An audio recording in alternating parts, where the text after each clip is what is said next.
In this lesson, I'm going to show you how to expose your file extensions in Windows XP. Now, why is it important to expose file extensions? Well, when you expose your file extensions, you have the power and the ability to change what opens a file.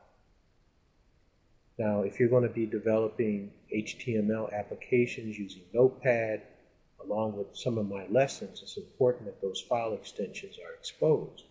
I'm going to show you how to do that. Now, by default, Microsoft hides those extensions. If you look, for example, I have a sample PowerPoint documentation or PowerPoint presentation. I have a sample publisher document.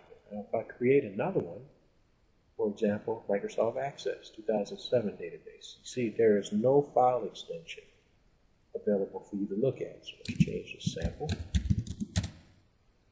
Nothing. All right, let's do something different here. How about a text document? All right, no file extension. Say, for example, if I decided, I want this to open up in a web page because I'm building this project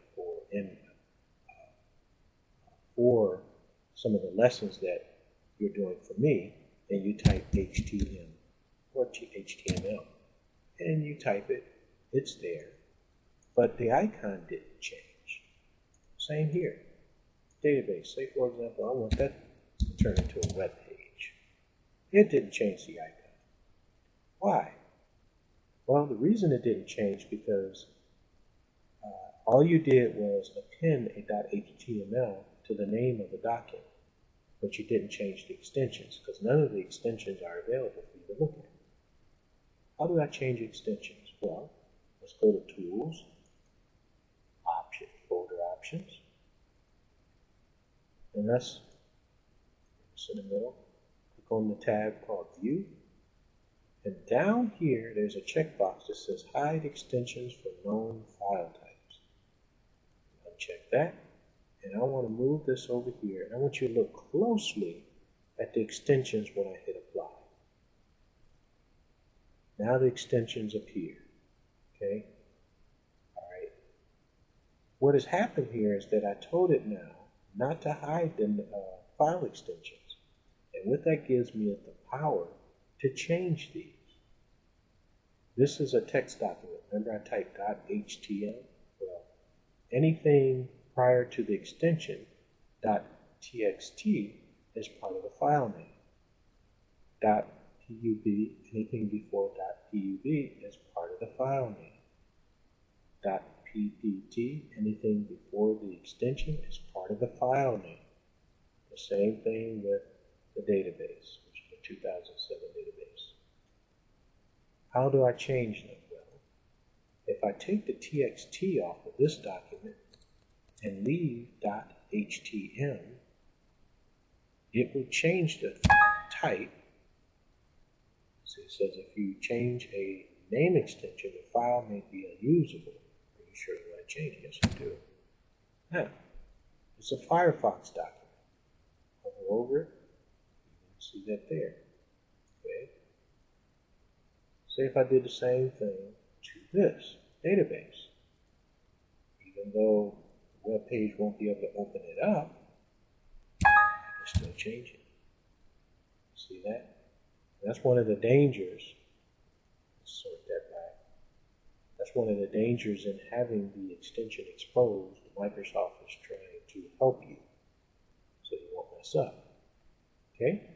Now, that's very important for you if you're going to do some of the basic projects using Notepad.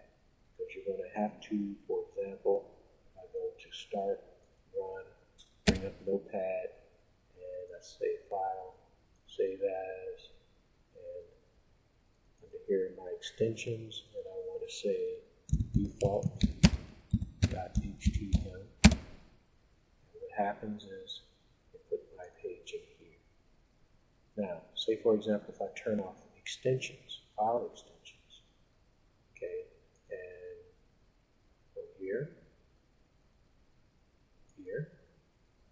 go here, okay, you're going to stay as a web page, but now this. If I go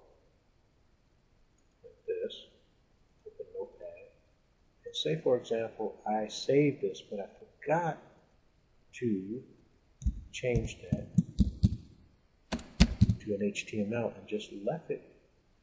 Let's do index. Left it as a TXT. Okay, I just saved it. Notice that now it doesn't look like a Firefox document. It's a text document. In order for me to change that and make it correct, I can't just click on it and type HTML, because I just appended that to the file name. I have to go to Tools, Further Options, File Type, check this. Okay. Once I do that, now I can remove the TXT off the end. Yes. Simple.